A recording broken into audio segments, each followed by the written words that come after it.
Assalamualaikum warahmatullahi wabarakatuh. Alhamdulillahi rabbil alamin.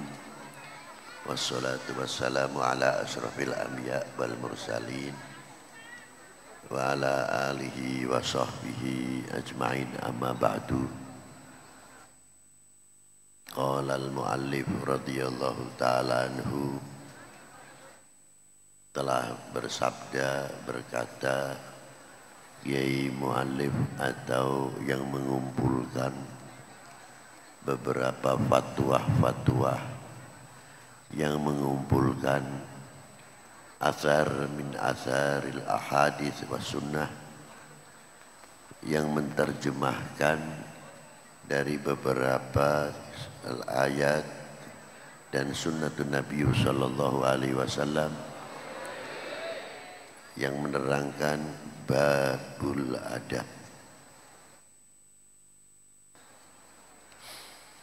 Adab, tanda hakikatnya daripada adab ialah orang yang selalu bergaul suhbah dengan segala apa yang diciptakan oleh Allah Subhanahu wa ta'ala, tapi bukan semata-mata bergaul, tapi akan mengetahui apa yang diberi oleh Allah Ta'ala kepada setiap individu hamba Allah Subhanahu wa Ta'ala. Ada yang melihat dijadikan oleh Allah waliyun min awliyaillah, ada yang dijadikan ulama'illah, ada yang dijadikan minas salihin, ada yang dijadikan min ahdil ilmi, ada yang dijadikan yang kaya, ada yang dijadikan yang fakir, ada yang dijadikan miskin, ada yang dijadikan cerdas, dan lain sebagainya. Semuanya adalah tidak dari pribadi masing-masing, semuanya adalah fadl minallah ta'ala. Mengapa tandanya adab yang demikian? Apabila kita melihat apa yang diberikan oleh Allah kepada setiap hambanya, dan kita sadar itu fadlun min rabbil alamin, hilanglah di antara sesama kita yang berupa membentuk hasud atau dengki setiap hati kita masing-masing. Kalau kita tidak melihat apa yang diciptakan Allah, kita hanya taunya pas-pasan. Tapi kalau kita melihat dari pohon-pohonan sampai hamba Allah yang diberi akal sempurna oleh Allah Subhanahu wa ta'ala. Pohon berdampingan sesama pohon, tapi diberi kelebihan oleh Allah Ta'ala sendiri-sendiri. Padahal berdampingan sangat dekat. Dulu yang punya kebun umpamanya sebelahnya pohon mangga, pohon nanas, tidak jauh pohon pisang, satu lagi pohon sawu atau alpukat. Dari satu ajang, satu tanah bisa mengeluarkan macam-macam rasa.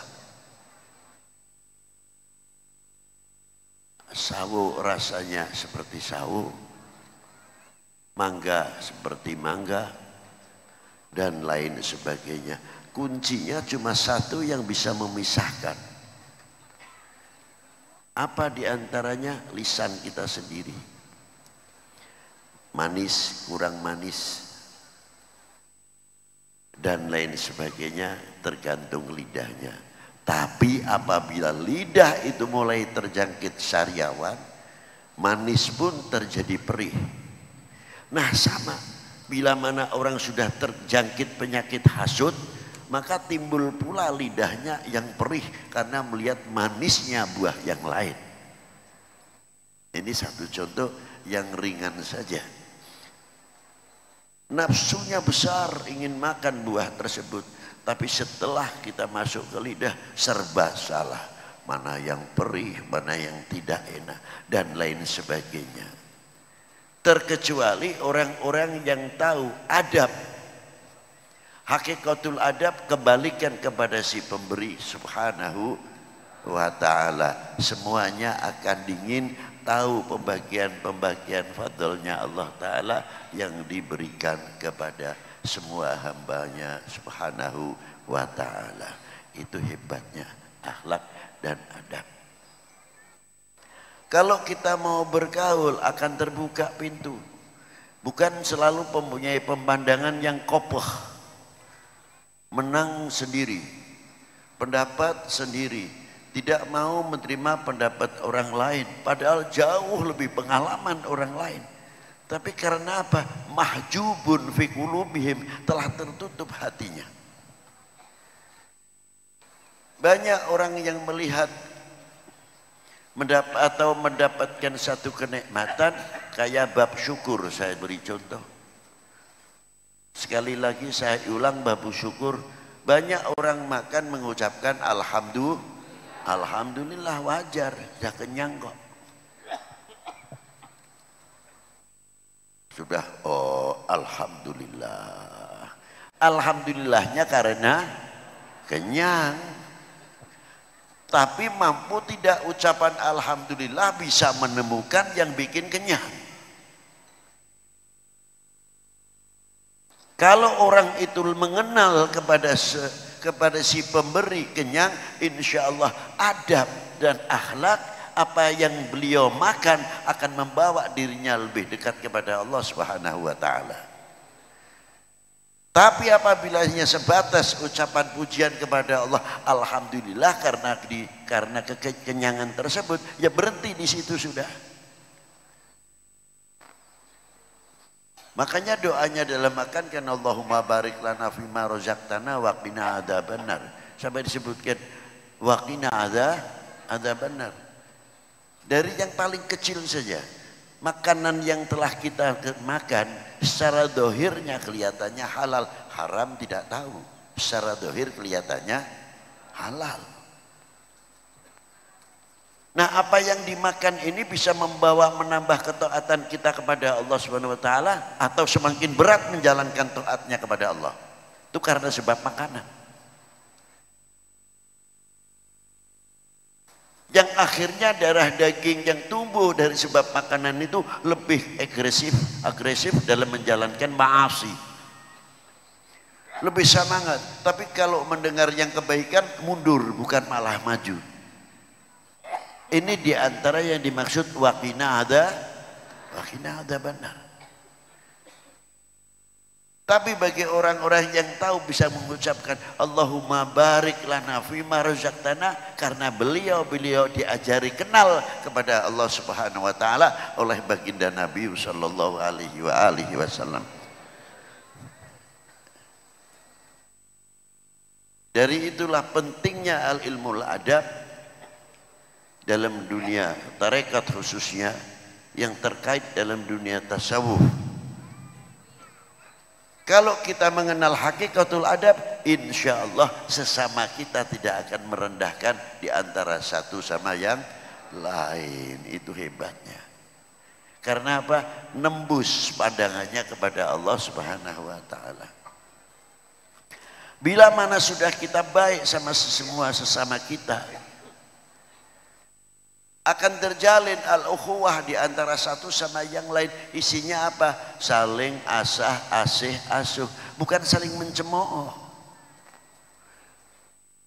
Andai kata dia selaku pengkritik yang sehat, bukan pengkritik yang memanas, mau menyampaikan sesuatu memanas, yang timbul gejolak. Senang apabila dalam melihat keadaan manusia itu ribut. Senang kalau kita melihat keadaan sesama kita fakir. Padahal fakir kita indallah, bukan fakir kita sesama kita, tidak.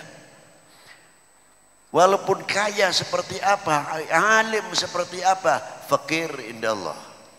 Kita ini orang-orang fakir. Kalau tidak diberi oleh Allah Ta'ala, siapa yang memberi? Tidak ada. Wa huwa wahdahu la syarika, Dan ini diaplikasikan, dia sosialisasikan ketika kita sujud mengucapkan Subhana Rabbiyal A'la. Ada yang sujud ketika mengucapkan Subhana Rabbiyal A'la, saya alim, saya pinter, saya punya kedudukan, saya punya makom. Ada, habis ketika kita sujud Subhana Rabbiyal A'la wa bihamdih. Bisa tidak? Tawaduk kita bawa kehidupan untuk sehari-hari, kefakiran kita di hadapan Allah, di haribaan Allah untuk kehidupan sehari-hari, sehingga menemukan sesama kita sama-sama minal fuqara. Akhirnya apa? Saling gandengan tangan, saling menggandengkan tangan untuk menuju apa? Keharibaan Allah, fadlnya Allah Subhanahu wa taala. Itu adab kelihatannya kecil. Dan banyak lagi ilmu akhlak wal adab dan sebagainya. Bila mana ini sudah mulai tumbuh sesama kita, saling menghargai, saling mengajak dekatnya kepada Allah, insya Allah kita ini akan dijauhkan dari bentuk segala cobaan dan bala. Insya Allah. Tadi kita ambil simpulnya 3 saja. Adab, al-ma'rifah, kita sudah saya terangkan tadi. Kenal kita kepada Allah Ta'ala, mengerti pemberian Allah Ta'ala. Yang terakhir babul adab, babul akhlak, babul ukubah, babul bala. Kita mau menerangkan bala, jaga hati kita baik-baik. Jangan sampai mengatakan, tuh sudah turun lagi gempa ini, itu sumbernya maksiat, kok tahu? Hah? Kok tahu di situ tempatnya maksiat? Oh katanya standarnya katanya.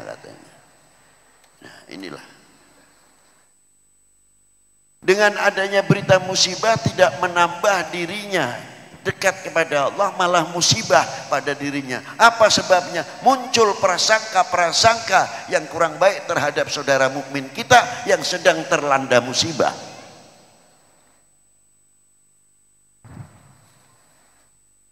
Ini yang namanya sudah jatuh dari tangga ketimpa tangga.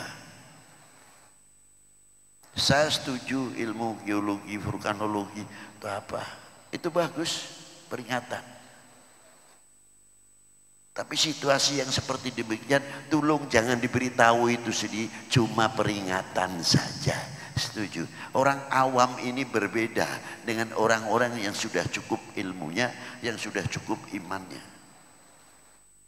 Makanya lah disinilah kalau hari kiamat diberitahu oleh Allah Ta'ala, harinya ini Jumat, tanggalnya tanggal sekian, bulannya bulan sekian, tahunnya tahun sekian, nggak ada orang kerja kayaknya selain subhanallah, alhamdulillah, takut mati semua, takut kiamah semuanya. Nanti kita di hadapan Allah bagaimana? Ya Allah, bagaimana ini kiamat? Ya Allah, kita bagaimana nanti ngadepi hisab? Ya Allah, kita bagaimana di siratal mustaqim? Ya Allah, bagaimana? Akhirnya kewajiban mereka terhadap anak istrinya hilang. Isinya ketakutan. Hal yang demikian dirahasiakan oleh Allah Subhanahu wa taala. Kapan yaumil kiamah akan datang? Walaupun tandanya kita sebutkan. Alamatnya yaumil kiamah demikian. Oh iya. Hati-hati manusia. Bukan dikatakan, "Awas, bentar lagi ada kiamat." Oh, udah. Ini yang Maha Kuasa sendiri pakai peraturan, pakai adab. Untuk menyampaikan kepada makhluknya, kepada hambanya. Bukan terus, ini daerah merah, ini nanti begini. Ini skala, akan terjadi lagi gempa apa? 9, nanti di mana? Di Jakarta. Oke, jangan mendahului kehendak. Ilmu geologi boleh saja. Ilmu vulkanologi boleh saja. Itu ajang ikhtiar. Tapi ingat, kembalikan kepada Allah Subhanahu wa ta'ala. Bila mana kita ini takwa kepada Allah Subhanahu wa ta'ala, sesama kita saling melindungi, saling mengayomi, bukan saling menghasut. senang kalau melihat keadaan bangsa ini, umat ini fitnah melanda. Nah, inilah yang terjadi. Ada yang beritanya begini, nanti bagaimana kiai begini, siarkan kiai. Apa sedikit saja diangkat. Yang saya khawatirkan umat ini semakin jauh dengan ulamanya karena sebab oknum-oknum hoax itu tadi atau hoax itu sendiri untuk menjauhkan kita kepada ulama, kepercayaan kita kepada ulama.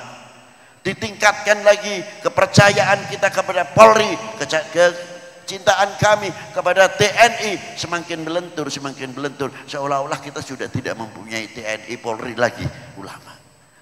Apa yang terjadi kalau sudah demikian? Apakah kita bertanggung jawab stabilitas nasional, ketahanan nasional, semua kewajiban pada diri kita semua, di pundak kita semuanya, walaupun ada TNI dan Polri. Bagaimana tidak? TNI Polri adalah anak-anak putra putri kami, putri putra putri kandung rakyat. Jadi sudah sewajarnya seumpamanya orang tuanya TNI Polri mengadakan ulang tahunnya HUT TNI ulama yang mengadakan. Jangan heran bapak mengulang tahuni anak, hebat kalau bisa begitu. Akhirnya orang berpikir luar biasa Indonesia ya, rakyatnya saja mencintai TNI Polri, mencintai ulama. Jangan main-main lu sama Indonesia. Sebelum anaknya maju, ente sudah digitek dulu sama bapaknya nanti. Itulah hebatnya di Indo. Nah, itu diantaranya. Kalau kita sudah saling menjalin luar biasa, insya Allah bala itu akan tertepis sendiri. Bihaulillah wa quwwatihi. Tapi kalau kita sering banyak berbicara. Kalau bala ini ingin semakin dekat, semakin banyak turun, ingin tidak? Kalau ingin, teruskan, pecah belah, ayo ramekan itu. Lanjutkan itu, biar nanti hancur bangsa ini. Maka itulah, saya khawatir sebetulnya. Berapa kali saya ingatkan, nih bala ini tinggal jatuhnya saja. Di mana-mana bala. Yang bisa menangkal apa? Al-ukhuwatil ummah, al-ukhuwatil jinsiyah. Yang bisa menepis itu persatuan, kasih sayang sesama kita, sesama bangsa ini. Itulah yang bisa menangkal bala. Bala itu dibagi dua. Ada bala sesuatu untuk meningkatkan darajah, al-ibtila, supaya kita ini tambah dekat kepada Allah Subhanahu wa ta'ala. Tapi juga ada bala yang merupakan pengajaran dari Allah Subhanahu wa ta'ala. Sekali-kali harus diselentik, digitik ini umat. Nah, inilah. Kalau sudah terjadi demikian, kita melihat kasihan. Yang sudah mati, doakan semoga husnul khotimah. Tapi belum sempurna, belum puas. Yang sudah mati, sudah insya Allah para beliau senang. Tapi apakah kita tidak berpikir jauh? Bagaimana yatim dan yatimah, anak-anak kecil itu yang ditinggalkan kedua orang tuanya? Bagaimana masa depannya anak-anak kita ke depan karena ditinggalkan kedua orang tuanya? Apa kepanjangan tangan kita untuk menyampaikan kepada ananda-ananda yang kena musibah kedua orang tuanya sudah tiada? Sudah dunyane ambles, wong tuane ora enek. Jadi untuk menggugah, satu, rujuk kita kepada Allah Subhanahu wa taala, yang kedua ibrah dengan adanya musibah tersebut. Kita fafiru ilallah, kembali kepada Allah Subhanahu wa taala, meniti terus jalan yang bercahaya, terus. Assalamualaikum warahmatullahi wabarakatuh.